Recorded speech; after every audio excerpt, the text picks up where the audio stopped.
कहते हैं, कल क्या था, बाहर के पदार्थ तो तुम्हारे पास अनंत हैं, पर अपने शरीर के एक एक अंग की कीमत करो तो तुम्हें महसूस होगा कि तुम करोड़पति हो। कल यहां तक हुआ था। इसके आगे आज 13वें अध्याय का 8 से 10 श्लोक क्या बोला भगवान ने? इसके आगे, दुनिया के लिए भला तुमने कुछ भी किया, फिर भी तुम्हारी कीमत है कौड़ी के सदस्य। भले राज दरबार में तुम्हें असरफियां प्रदान की जाए, जो केवल शोहरत और पैसे के लिए काम करता है उसमें रस नहीं है, पर जो केवल शाही दरबार के लिए जीवन देता है वो अमर हो जाता है। शाही दरबार माने गुरु दरबार, परमात्मा दरबार। जो उसमें समय देता है, गुरु के कार्य को करता है, गुरु का राइट हैंड बनता है, जो अपने जीवन को निष्काम कार्य में लगाता है, तो बोला उसके लिए बोला वो अमर हो जाता है। जो माया में अपना समय देता है, राजा महाराजाओं के लिए समय देता है, बोला दरबार में तुम समय दोगे, राजा महाराजाओं रईसों को समय दोगे तो तुमको वो असरफियां तुम्हें दे सकते हैं, लेकिन उन असरफियों को प्राप्त करने पर तुम्हारे मन में शांति नहीं मिलेगी, तुम्हें अमर नहीं होगे। तुम जब तक जिंदा हो तब तक तुम्हारा नाम है, लेकिन जिस दिन मर गए उसके अंत कोई तुमको पूछने वाला नहीं है। परंतु तुमने परमात्मा का कार्य किया, तुमने गुरु का कार्य किया, तो तुम अमर हो जाओगे। कैसे? और तुमको भगवान का दर्जा मिलेगा। कैसे? इसका प्रत्यक्ष प्रमाण आप देख लो। कबीर अनपढ़, कोई पढ़े नहीं लिखे थे, आज कबीर के नाम से थीसिस लिखी जाती है, डॉक्टरेट की डिग्री मिलती है। कबीर को लोग पूछते हैं, उनकी फोटो लगाते हैं लोग घर पर, चाहे कबीर हो, चाहे विवेकानंद हो, चाहे गुरु नानक हो, हैं, चाहे सदना कसाई, ये सब अमर हो गए ना। इनका नाम आज कितने सैकड़ों साल हो गए, उसके बाद भी इनका नाम आज लिया जाता है। कितने आदर से लिया जाता है, कितनी पूजा करते हैं। गुरु नानक का हर जगह उनका गुरुद्वारा बना है, उनकी पूजा होती है। विवेकानंद के कितने आश्रम बने पूरे वर्ल्ड में, आज उनकी पूजा होती है। तो जिन्होंने भी परमात्मा का कार्य किया वो आज पूजनीय है और वो अमर हो गए, उनका आज तक उनका नाम चल रहा है। और इसकी जगह आप देख लो, जो वर्ल्ड का रिचेस्ट मैन भी हुआ, आपको पता कौन है? आप उसकी फोटो घर में लगाते हो, उसकी पूजा करते हो, लेकिन आप तो जो है गुरु जी की फोटो लगाए तो उन्होंने अपने घर पूजा किया, तुमने दादा भगवान के लगाया, गीता भगवान के लगाया, फोटो पूजा किया। तुमने किसी जो वर्ल्ड का रिचेस्ट मैन है उसकी तुमने फोटो लगाई, और कौन व्यक्ति है वो? उनके घर के परिवार के लोग 2-3 पुष्ट जानती बस। बाकी किसी से पूछो कि तुम्हारे पर बाबा के आगे कौन था, नहीं पता उन्हें। पिताजी, बाबा, पर बाबा, बस 3 पीढ़ी तक मैक्सिमम लोग याद करते हैं, उसके आगे कौन थे पता नहीं। लेकिन जो परमात्मा का कार्य करता है उसको युगों तक याद किया जाता है, और उसको भगवान का दर्जा मिल करके उसकी लोग अपने घर घर में ठाकुर जी के स्थान उसकी फोटो लगाते हैं, पूजा करते हैं। आज आप देख लो, चाहे आप जो है गुरु नानक को देख लो, चाहे कबीर देख लो, विवेकानंद, किसी को देख लो आप, उनके लोग फोटो लगाते ही नहीं। तो इसलिए अगर आप अमर होना चाहते हो तो आप गुरु के कार्य को करो, तो आप आपके शरीर छूटने के बाद भी आप धरती पर हमेशा रहोगी। फिर आगे बोला, कितनी अच्छी बात, दुनिया के लिए भला तुमने कुछ भी किया फिर भी तुम्हारी कीमत है कौड़ियों के सदृश। भले राज दरबार को तुम्हें अशर्फियों प्रदान की जाए, जो केवल शोहरत और पैसे के लिए काम करता है उसमें रस नहीं है। देखो क्या बोला, जो शोहरत और पैसे के लिए काम करता है तो उसको पैसा बहुत मिल जाएगा, लेकिन उसको रस माने शांति, उस कार्य में शांति नहीं है, आनंद नहीं है। लेकिन जो परमात्मा कार्य में जो आनंद शांति है, वो आनंद शांति करोड़ों रुपए तुम कमा लो, वो आनंद शांति तुमको माया में कमाने के बाद नहीं मिलेगी। बोला जैसे रसगुल्ला है, अगर रस से न भरा ना हो तो उसको तुम खाओगे, अच्छा नहीं लगेगा। इसी तरीके से कितनी भी माया आ जाए तुम्हें शांति नहीं मिलेगी। फिर आगे बोला, संपदा आपदा है, जितनी संपदा बढ़ेगी उतनी समस्याएं ही बढ़ेंगी। पैसा होगा तो तुम्हारे हाथ में खुजली होगी कि उन्हें कैसे खर्च करें, बाजारों में धक्के खाते रहोगे। नो मनी नो डिसअपॉइंटमेंट, कितना बढ़िया बात बोली। क्या कहा, संपदा आपदा है। संपदा आपदा क्यों है, आप देख लो। आज जो बड़े करोड़पति अरबपति हैं, उन्हीं लड़के बच्चे बदमाश लोग घात करते हैं, कहते हैं इतना करोड़ दो तो तुम्हारे बच्चों को लौटाएंगे नहीं मार देंगे। जितने गुंडे बदमाश हैं उन्हीं के पीछे पड़ते हैं कि इससे पैसा वसूली करें, गुंडा टैक्स लें, सेल टैक्स, इनकम टैक्स, जितने डिपार्टमेंट हैं वो उसी पीछे पड़ते हैं। तो बोला संपदा आपदा है। संपदा जो है जितनी जितनी ज्यादा माया होगी उतना अधिक बवाल होगा। देखने में बड़ी सुंदर लगती है, कैसे लगती है, बड़ी सुंदर, बड़ा सुंदर गुजर के जवाब दिया। बोला जैसे देखने में वैश्या बड़ी सुंदर लगती है, लेकिन जब तुम उसका संग करते हो तो तुमको बीमारी पैदा हो जाती है और तब तुम जो है परेशान होकर के तकलीफ से जीवन बिता के शरीर छोड़ना पड़ता है। बोला इसी तरीके से माया है। माया महाठगनी हम जानी, महाठगनी है। जिसके पास माया रहेगी उसके 10 दुश्मन तैयार हो जाएंगे।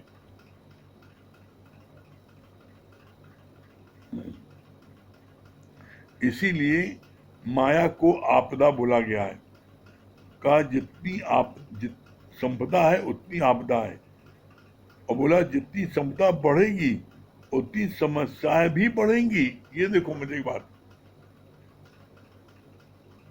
और इसकी जगह पर जितना ज्ञान बढ़ेगा, जितना सत्संग में आप पाओगे, उतनी आनंद की प्राप्त होगी। अब फर्क देखो, मेहनत दोनों में है। माया कमाने में आप मेहनत करो, माया बहुत हो जाएगी, तो जितनी माया हो जाएगी उतनी आपदा होगी। और बोला 2 धोती और रोटी ये परमात्मा देने के लिए मजबूर है। कैसे बोला बोला पलते अलग अलग है प्राणी, पालने वाला एक है। वो परमात्मा हर जीव को पालता है। कोई जीव ऐसा नहीं जिसको परमात्मा भोजन न दे। परमात्मा हर जीव को, चाहे वो आकाश का हो, चाहे वो जल का हो, चाहे वो धरती का हो, कोई जीव ऐसा नहीं जिसको वो खाना न दे। ये विष्णु भगवान की प्रतिज्ञा है कि मैं सारे जीवों को खिलाने के बाद ही मैं खाना खाऊंगा। ये बात जब बोली विष्णु ने तो लक्ष्मी जी को विश्वास नहीं हुआ। जैसे होता है ना, औरतों को विश्वास जल्दी तो वो शक बहुत होता है, शक की बीमारी औरतों को बहुत होती है। तो उन्होंने क्या किया कि उन्होंने जब बोला कि अरे विष्णु कहा है कि मैं बिना सारे जीवों को खाना खिलाए बिना मैं खाना नहीं खाता। तो बस उनके मन में शंका आ गई, झूठ बोलना है। तो क्या किया उन्होंने? उन्होंने एक चींटी को डिबिया में बंद कर दिया और विष्णु भगवान को खाना परोसा। उन्होंने खा लिया। जब खा लिया तो लक्ष्मी ने कहा, आप बहुत झूठे हैं। भाई क्या बात होगी? आपने कहा मैं सारे जीवों को, चाहे आकाश के हों, चाहे चाहे जल के हों और चाहे धरती को, मैं सारे जीवों को खिलाने के बाद ही खाता हूं। तो आज आपने एक जीव को नहीं खिलाया। विष्णु भगवान ने कहा, ऐसा हो ही नहीं सकता, मेरे मुख में कौर ही नहीं जाएगा। जब तक मैं नहीं खिला लूंगा मेरे मुंह में कौर नहीं जाएगा। तो कहा, अच्छा तो लाओ दिखाओ भी, किसको मैंने खाने दिया है? कहा, मैं दिखाता हूँ। वो डिबिया लेके आई और कहा, देखिए इसमें एक चींटी बंद है और इसको आपने खाना नहीं दिया और आप खा लिया। कहा, खोली देखो, दिखाओ। और जब चींटी खोली, वो डिबिया को खोला, तो चींटी देखा कि चींटी के मुख में एक चावल का दाना वो खा रही है। कहीं चावल कहाँ से आ गया? तो विष्णु भगवान ने जवाब दिया कि जिस समय तुम डिबिया में उसको बंद कर रही थी, तो उसी समय मैंने तुम्हारे माथे पर जो रोली लगी थी, चावल लगा था, मैंने एक चावल उसमें टपका दिया। इसीलिए कहा जाता है कि पलते अलग अलग है प्राणी, पालने वाला एक है। वो परमात्मा जब तक सारे जीवों को खाने को न दे दे, न खिला दे, वो खुद नहीं खाता। तो जब खाना मिलना ही है तो तुम परमात्मा के लिए कार्य करो कि माया के लिए करोगे? और इसीलिए बोला, माया में कितना भी करोगे उसमें रस नहीं है। और जब जिस चीज में रस नहीं है वो चीज खाने में स्वाद अच्छी नहीं रहेगी। रसगुल्ला खाओ बिना रस में डूबा हुआ, थूक थूक दोगे तुरंत।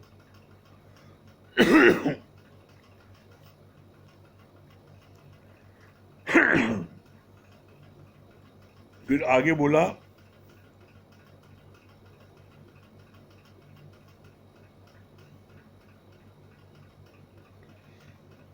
No money know disappointment.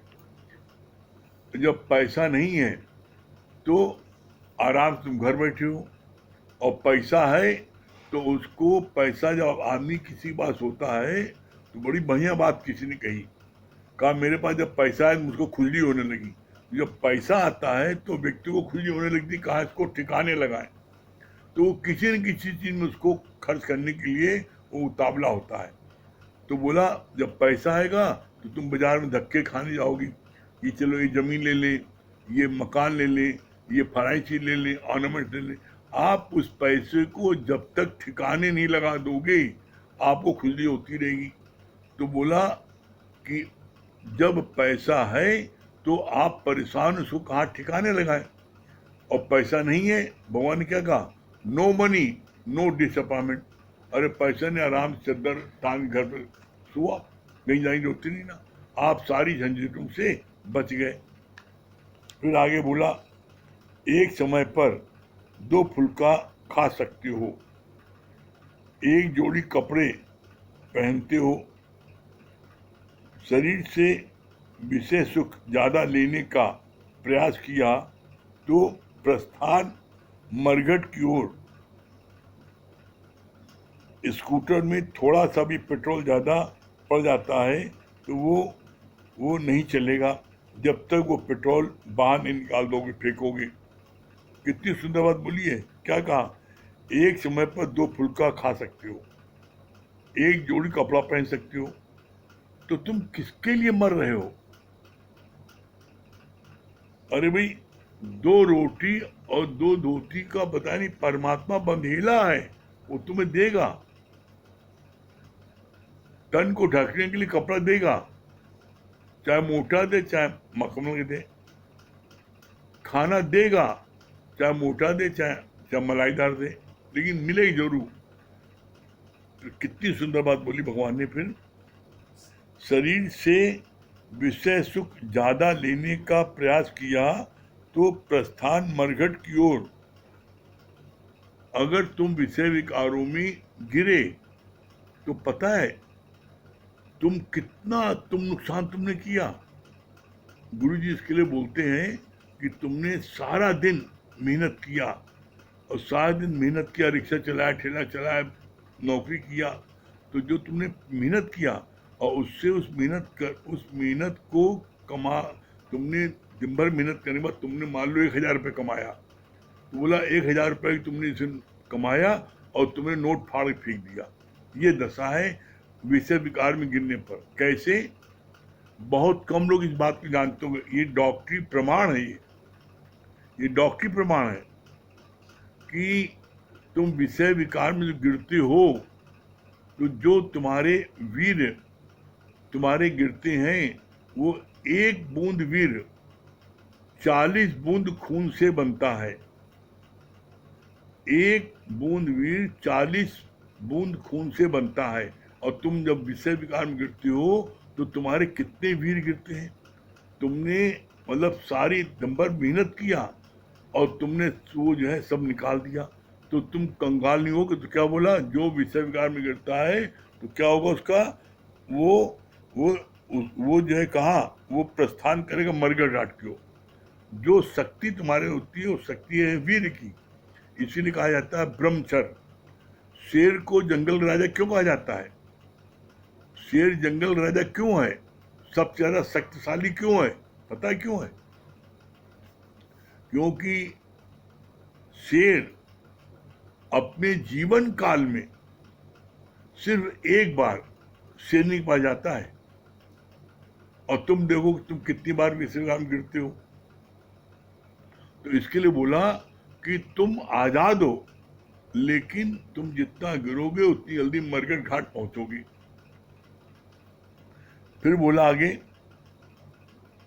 Scooter में थोड़ा सा पेट्रोल ज्यादा होता है तो गाड़ी चलती नहीं है, इतने कुछ पेट्रोल निकाल फेंक नहीं दो।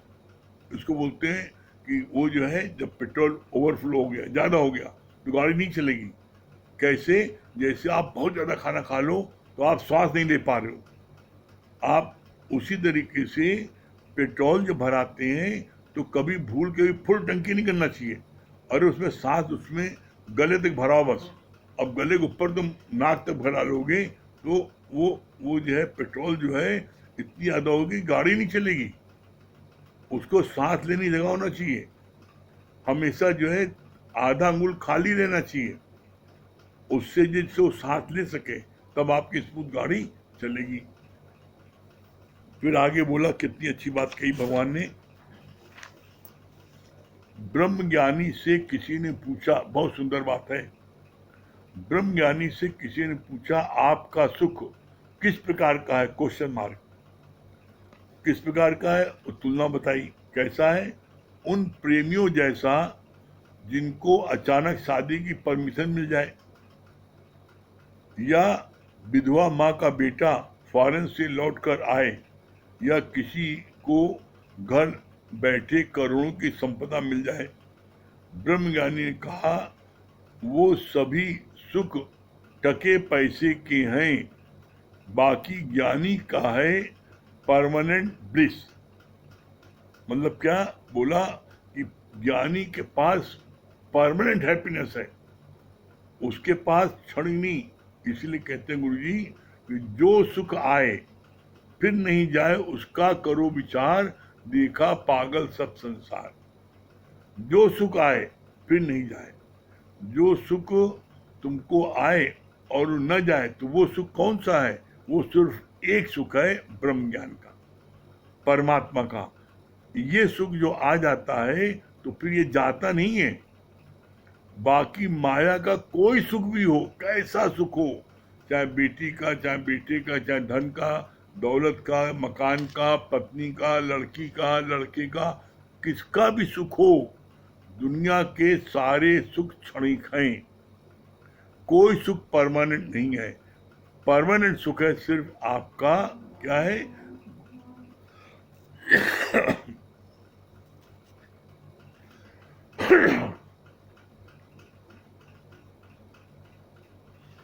परमानेंट सुख क्या है? परमानेंट सुख है परमात्मा के रस में। परमात्मा का गुणगान करो, उसमें है परमानेंट सुख। बाकी परमानेंट सुख भौतिक जगत के किसी पदार्थ में नहीं है। फिर आगे बोला,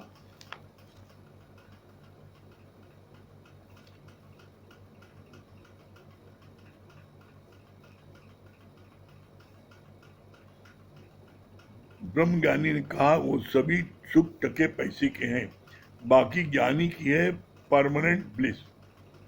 भले कोई चीज कितनी भी अच्छी हो, बहुत सुंदर बात है ये, भले कोई चीज कितनी भी अच्छी क्यों ना हो, फिर भी अगर वो उल्टी होकर बाहर निकल आए तो क्या उसे चाटोगे? Question mark. जगत के पदार्थ एक बार अंदर से उल्टी कर दो तो फिर उसको ग्रहण करने का सवाल ही नहीं उठेगा। अभी आपकी उल्टी नहीं हुई है, बस बोला कितनी भी मलाई पकवान खा लो, कितनी बढ़िया डिश खा लो, लेकिन जब आप ज्यादा खा लेते हो तो वो उल्टी हो जाता है। जब उल्टी हो जाता है तो उल्टी होने पर क्या आप उसको खा पाओगे? अरे उसको उल्टी होने पर उसको देखने में ही जो चक्कर आने लगता है, तो उसको खा ही सकते। तो बोला इसी तरीके से दुनिया के जितने भी पदार्थ हैं, दुनिया की जो चीज भी है, उस चीज का तुमने रस लिया है, उसकी तुमने भी उल्टी नहीं की है। उल्टी क्यों नहीं की है? क्योंकि तुम्हारे अंदर में अभी परमात्मा का रस नहीं आया है। जिस दिन तुमको परमात्मा का रस मिल जाएगा तो क्या होगा? बोला जब ये रस आवे तो वो रस ना भावे। जब परमात्मा का गुणगान का रस मिल जाता है तो दुनिया के कोई भी चीज अच्छी नहीं लगती है। इसका एक छोटा सा उदाहरण, कैसा? जैसे अभी आपने सत्संग थोड़ा ही समय लिया, अब आप देखो आपकी स्थिति क्या है। आपका किसी भी रिश्तेदार, दोस्त आपके घर आते हैं या आप उनके घर जाते हो तो माया की किसी प्रकार की कोई बात करने में आपको रस आता है, इंटरेस्ट आता है? एकदम आप जो है उसमें एक पैसा इंटरेस्ट नहीं आता। उसी जगह जब कोई प्रेमी आ जाता है सत्संग का, उससे आप घंटों वार्तालाप करते हो और आपको आनंद की प्राप्त होती है। तो बोला क्योंकि आपको परमात्मा का रस मिल गया तो अब वो रस नहीं लगता। और आप देख लो कैसे, और प्रैक्टिकल देखो, ये बात भी मैं अपने जीवन के अनुभव से कह रहा हूं। आप किसी भी जगह शादी विवाह में जाते हो, कहीं भी जाते हो, और आप अगर बाई चांस अकेले गए और वहां आपके सारे रिश्तेदार आपको मिले, बहुत से रिश्तेदार मिले, दोस्त मिले, आप की आंखें बराबर तलाशती रहती, कोई सत्संग प्रेमी मिले, आप वो लोग कोई बात करते हो, आप हाँ हूं करते हो, उनके पास मजबूरी में खड़े रहते हो। लेकिन जैसे कोई आपको सत्संग प्रेमी दिखता है, आप उसको छोड़ तुरंत भागते हो और अपने सत्संग प्रेमी में आते हो और उससे जो है वार्तालाप करते हो। क्यों? ऐसा क्यों? बड़ा अच्छा गुरु ने बोला कि जितने भी रिश्तेदार हैं, प्रेमी हैं, वो सब जो है वो इस बात को कहते हैं कि देखो सत्संगी आएगा, भाग आइए, अब मेरे भाई एक मिनट नहीं टिकेगा। क्यों नहीं टिकेगा? क्योंकि आपसे वो माया की बात करती हैं और माया की बात करने में, बेटा बेटी की बात करने में आपको जरा सा भी इंटरेस्ट नहीं है। दुनिया वाले कौन सी बात करते हैं? जैसे भी कल परसों बात चली थी ना, 4 चीजें, धर्म अर्थ काम मोक्ष, ये 4 चीजें हैं। 4 चीजों में दुनिया वाले आपसे बात करते हैं किसकी? अर्थ की या काम की। अर्थ माने धन दौलत, कितना कमाते हो, कितना जमा है, कितना बैंक बैलेंस है, कितनी मकान है, कितनी दुकान है, वो सारा ब्यौरा इनकम टैक्स अफसर की तरह आपसे एक एक पैसे लेंगे और बाद में बड़ा खुश होते हैं, अच्छा आपकी आमदनी इतनी है लगभग। वो पूरा, और जब ये बात करते करते थक जाएंगे, पूरा हिसाब ले लेंगे पैसे कौड़ी का, अर्थ का, तो फिर आ जाएंगे किसमें, फिर आ जाएंगे काम में।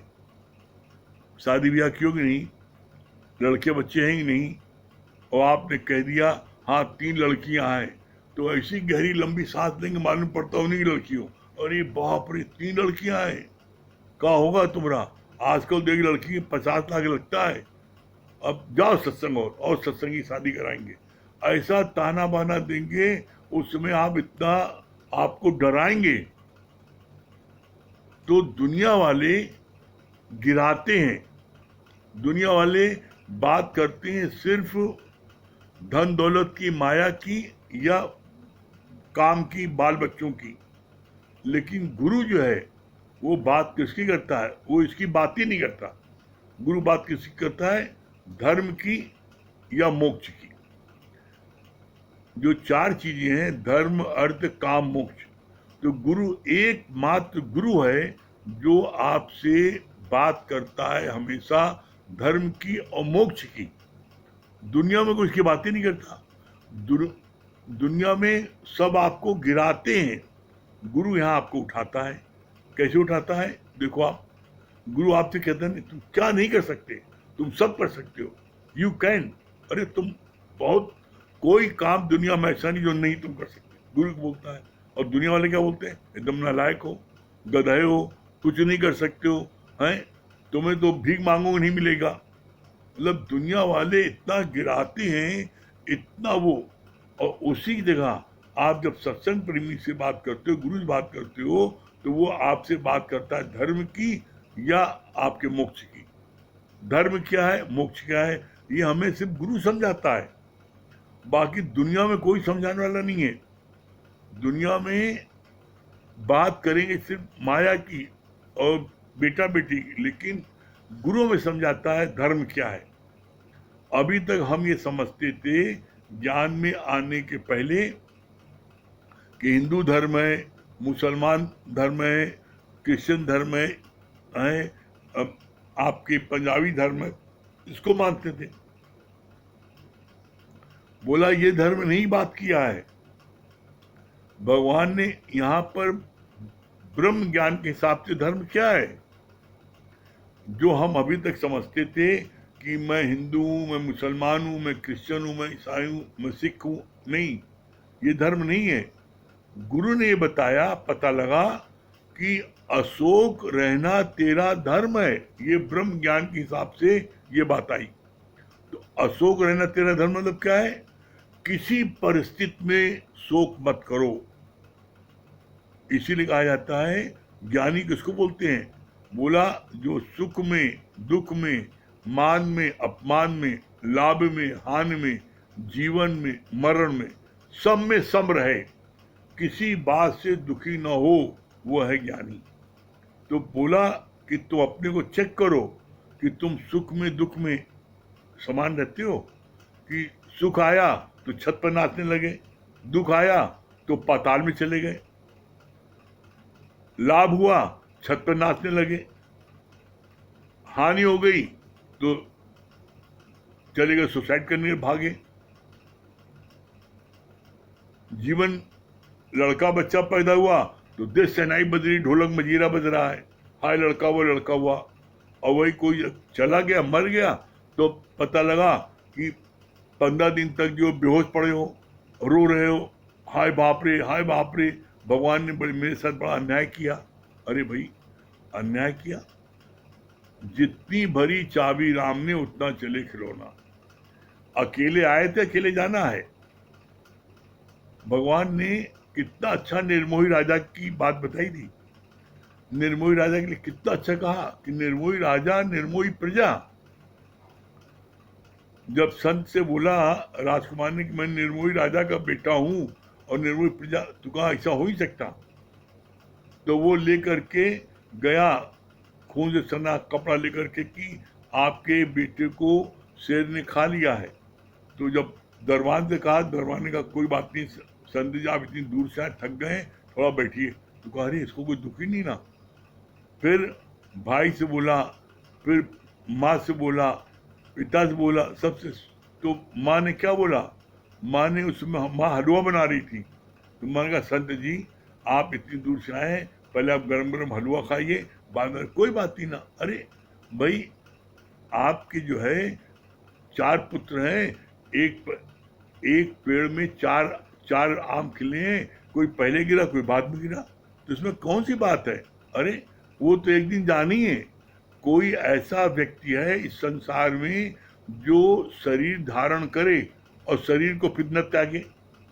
अरे शरीर तो जाना ही है, ये कोई ना कोई बहाना लेता है, चाहे वो कोरोना का बहाना ले, चाहे बुखार का बहाना ले, और चाहे जो है आपकी जो है ये गलत दवा का बहाना ले कि इसने गलत दवा दे दी, इसको सांप ने काट दिया, इसको बिच्छू ने काट दिया, कोई न कोई बहाना बन करके मौत आ जाती है।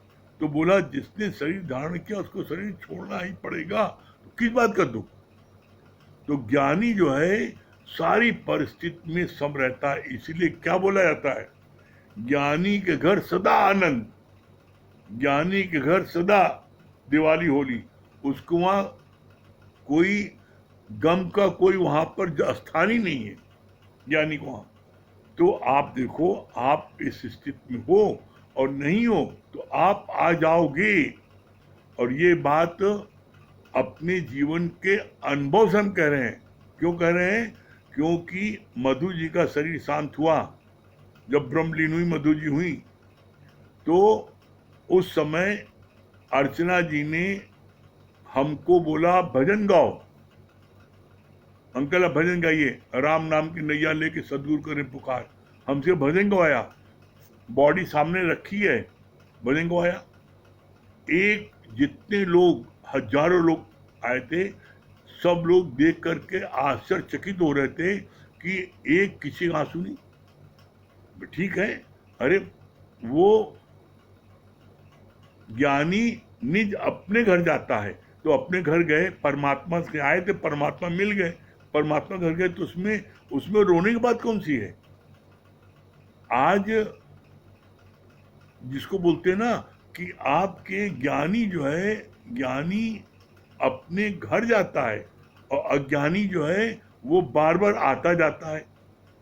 तो ऐसे में ज्ञानी के घर सदा आनंद, ज्ञानी घर कभी कोई जो है गमी रीत नहीं है शोक की। तो आप अपने चेक करो आप कहाँ खड़े हो। आप भी, हम गारंटीज कर रहे हैं, आप भी, हमने गुरुजी की बात मानी।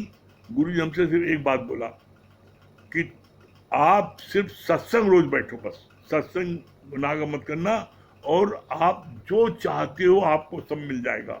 हम बोले ठीक है, हम माना हमने। और उसके बाद में एक एक भी आंसू नहीं। ठीक है, अच्छा है, भगवान से मिल के हो गए, गए कहाँ है? वो तो सबके हृदय में, सारे प्रेमियों के हृदय में समा गए। तो ऐसे में ये डिसाइड आपको करना है कि आपको जो है आपको अपना जीवन कैसा बनाना है। हाँ, आप गुरु की शरण में रहोगे, गुरु के कार्य में रहोगे, तो आप क्या है, आप अमर रहोगे, कभी आपको कोई भूल नहीं सकता। ठीक है? हाँ, सुशीला जी।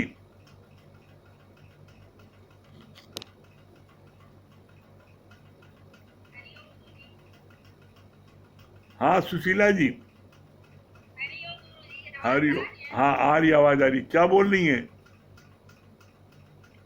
बहुत अच्छा बताएं कि अपनी स्थिति को अपने को मतलब चेक करें कि हम दुख में दुखी हो रहे हैं तो सुख में सुखी हो रहे हैं। अगर सुख में सुखी हो रहे हैं ऑटोमेटिक दुख में हम दुखी हो जाएंगे। तो अपने को सम रखें। दूसरी बात ये बहुत अच्छी लगी कि गुरु हमेशा उठाते हैं। दुनिया वाले तो हमेशा, सच बात है कि हर बात में हाय हाय मतलब गिराने ही की बात करते रहते हैं, लेकिन एक गुरु, सच्चा गुरु ये होते हैं कि जो वो मतलब ज्ञान की बात और मोक्ष की बात, मुक्ति की बात, मतलब ये सब ज्ञान सब गुरु मतलब करते हैं। बाकी दुनिया में कोई नहीं कर सकता है, यहाँ तक कि माँ बाप भी नहीं किया है इतना। तो बस एक गुरु के संग कर ले, अपनी स्थिति को देखे और देख करें कहाँ पे हैं हम। हाँ, बहुत सुंदर, भजन सुना दीजिए।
राकेश जी उधर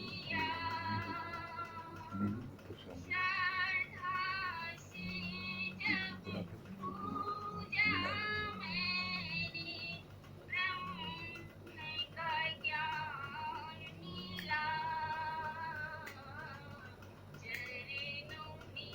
लो। राकेश को मिला लो पहले तो मिलाया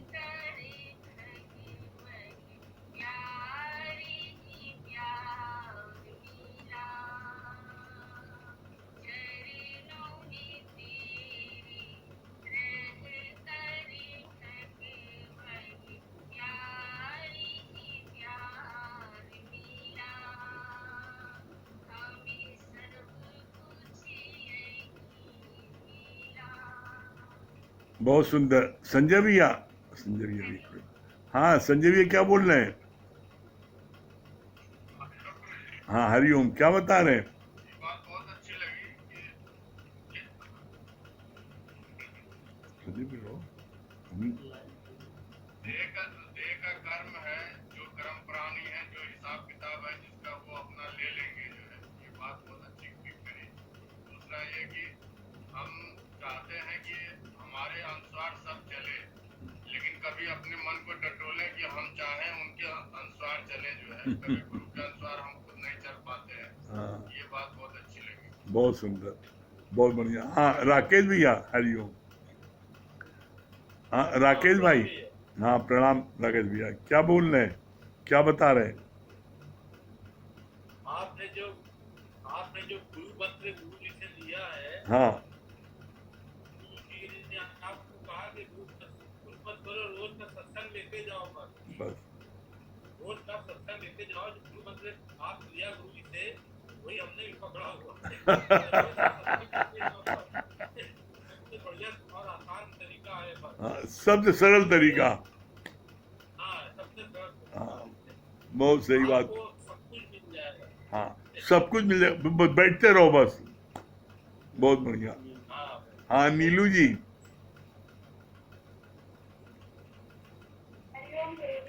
हाँ हरिओम नीलू जी, क्या बता रही हैं?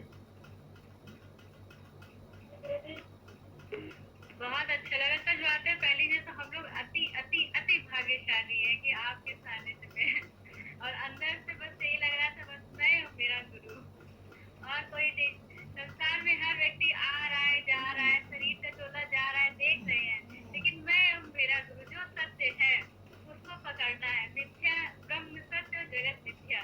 बहुत अच्छा लगा गुरु जी, आपने बताया दुनिया की जितनी पदार्थ है उसका रस तो ले लेते हैं, लेकिन जब उल्टी नहीं किया आपकी, लेकिन जब ब्रह्म ज्ञान में आते हैं, जब गुरु के मुख से ज्ञान सुनते हैं, तो वो ऑटोमेटिक उल्टी हो जाती है। तो क्या उस उल्टी को हम फिर से खाएंगे? नहीं खाएंगे। तो बस यही है कि अगर ये उल्टी हो जाए तो अन्यथा वास्तविकता है कि उल्टी हो जाएगी तो खा नहीं सकते उसको। बहुत सुंदर। गुरु जी हरिओम। हाँ श्याम भैया,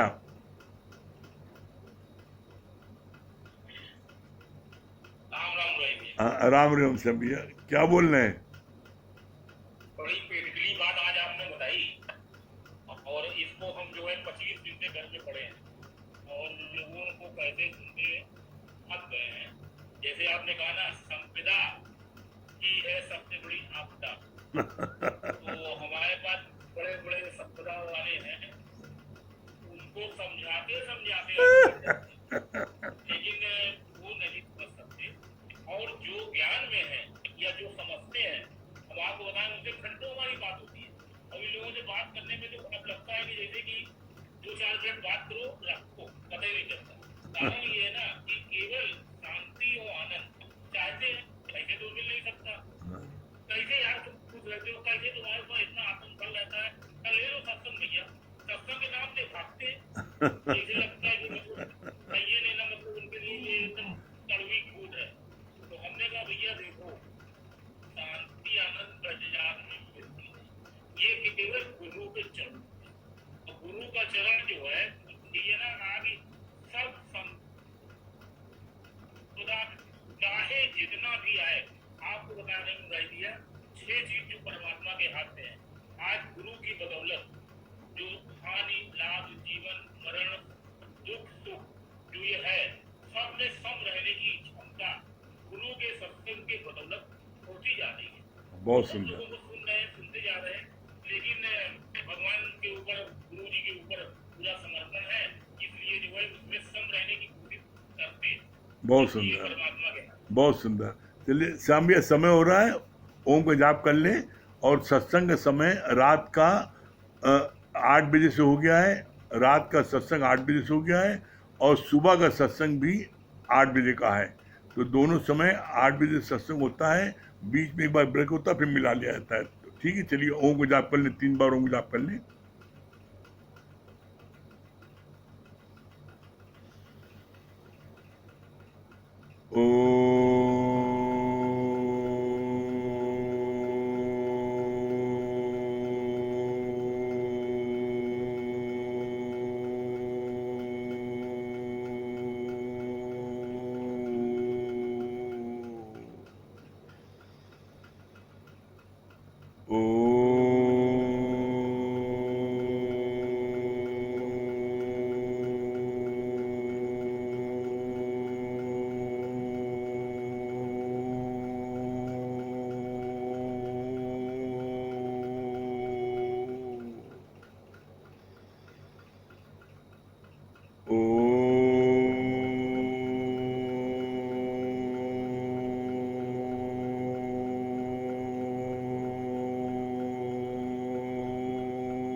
सभी प्रेमियों को हरिओम, राम राम।